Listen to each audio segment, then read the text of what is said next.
Olá pessoal, tudo bem? Meu nome é Daniela, eu sou professora de História da Escola Municipal Presidente Roosevelt e eu tô aqui para conversar com vocês sobre o tema da semana, que é autocuidado. Bom, falando sobre esse tema de autocuidado, nós não podemos deixar de relacionar com o momento que nós estamos vivendo, não é verdade? Esse momento de pandemia exige que nós tenhamos muito cuidado com a nossa saúde e com a saúde das pessoas que estão ao nosso redor. E para isso, né, as orientações que estão sendo passadas é que nós fiquemos em isolamento social, ou seja, que a gente fique em casa e também que a gente mantenha bons hábitos de higiene, principalmente o de lavar as mãos. E aí, pensando nessas orientações de cuidado para que a gente consiga se proteger nesse momento tão delicado que o mundo inteiro está passando, é que eu pensei que a gente podia conversar sobre a história da higiene, né? Sobre a história da higiene no decorrer do tempo, né? E é isso que eu quero conversar com vocês. Fica ligado que vai ter coisa legal, tá bom? Então, a primeira coisa que eu queria falar é sobre esse nosso hábito de tomar banho, não é verdade? Hoje em dia, a maioria das pessoas no verão, por exemplo, toma 1, 2, 3 banhos às vezes por dia. Mas será que sempre foi assim? Será que sempre as pessoas tomaram muitos banhos ou não? Bom, se a gente estiver falando do Egito Antigo, sim. No Egito Antigo, era muito comum tomar de 1, 2 até 3 banhos por dia. Lá, isso era uma prática constante e diária. Além disso, eles também tinham vários rituais de beleza e de cuidado.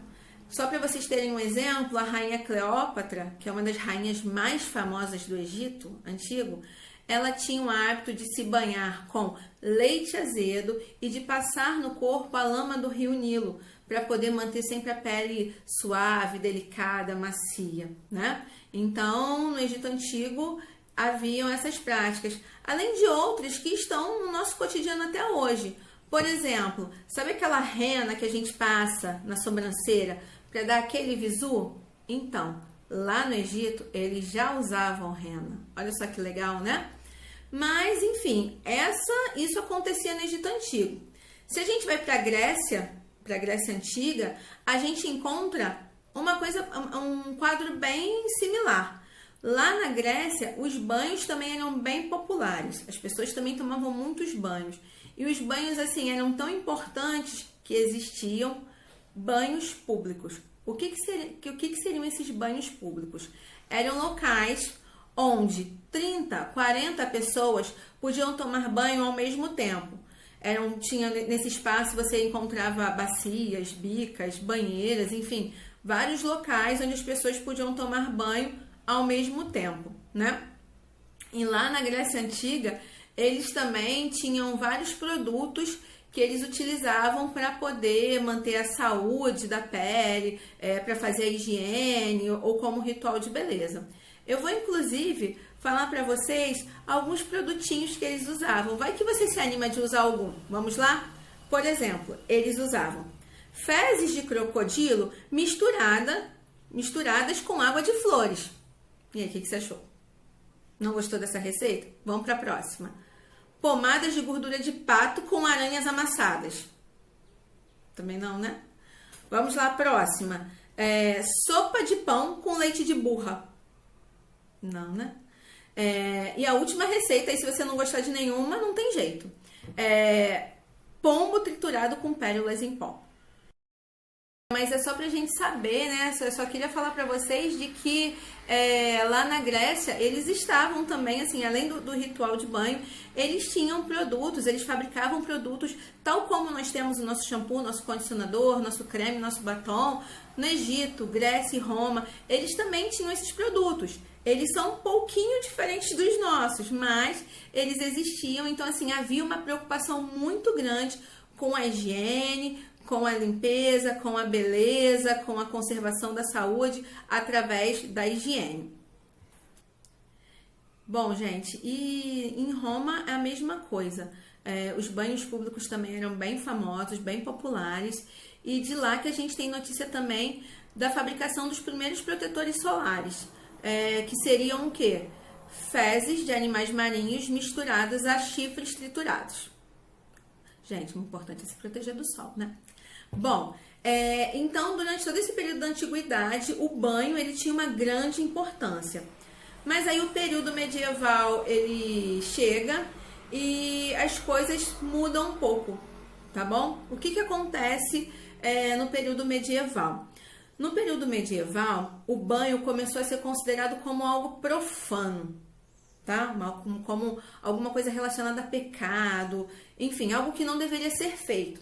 Então, os banhos que eram de 2 a 3 vezes ao dia no Egito, na Grécia, em Roma, com a chegada do período medieval, eles continuaram a ser 1, 2 ou 3. Mas ao invés de serem semanais, eles passaram a ser anuais. É isso aí, gente. 1, 2 ou 3 banhos por ano. Isso aí. Então, você vai ter essa mudança de comportamento. E o que essa mudança de comportamento ela vai gerar? Ela vai gerar um grande avanço de doenças e epidemias. Então, as pessoas elas vão começar a adoecer e as epidemias, né, vão se alastrar com mais velocidade, porque os hábitos de higiene eles são deixados de lado nesse período medieval. O tempo vai passando, então assim, o tempo vai passando, a gente chega na época moderna e alguns hábitos do período medieval, eles começam a ser modificados. Não totalmente, o banho também não continua não sendo uma coisa que acontece todo dia, mas as pessoas já começam a ficar preocupadas com o mau cheiro, porque o mau cheiro era uma coisa que dominava todos os ambientes. É nesse período que vão surgir as indústrias de perfume, a fabricação de perfumes, porque as pessoas já começam a se preocupar com esse mau cheiro que elas têm. O banho ainda não volta a ser diário, mas as pessoas já começam a se preocupar com o mau cheiro, com a sua higiene corporal, começa a se preocupar mais com isso. E nessa época também, as maquiagens que haviam sido abandonadas, que elas eram muito populares no Egito e até mesmo nesses outros lugares que falamos, Grécia e Roma, elas foram abandonadas durante o período medieval e aí agora elas retomam. Só que como que elas retomam?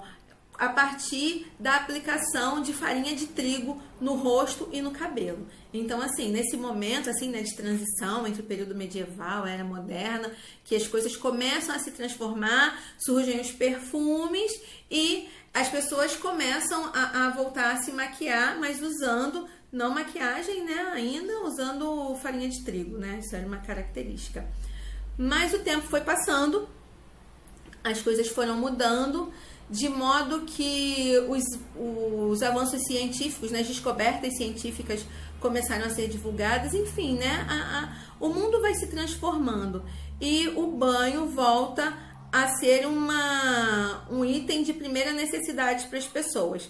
Tanto que no século XIX, na França, na verdade em 1851, foi construída a primeira casa com um local para banho no seu interior.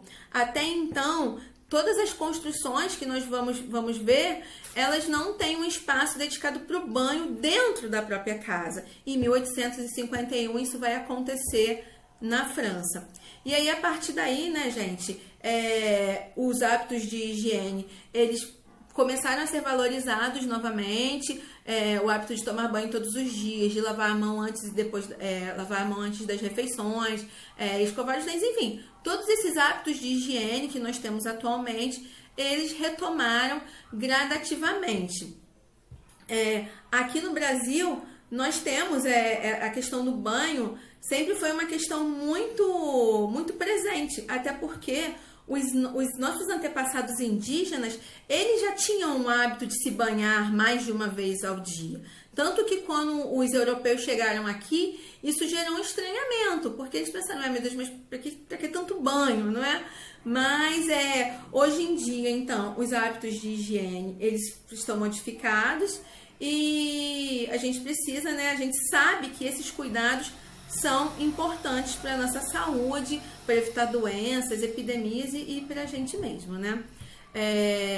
Então, gente, eu espero que vocês tenham curtido essa história. E história pode ser legal, não é? E principalmente, história não é sobre o que passou. História é sobre o que nós somos hoje, entendeu? Então, isso que é importante que vocês saibam. A história ela não está presa dentro do museu, ela não está presa dentro de um livro. A história está aqui e agora. Se você gostou de saber dessas coisas, fica ligado que daqui a pouco tem um outro vídeo para vocês acompanharem com mais curiosidades, mais informações sobre história, porque história pode ser legal sim.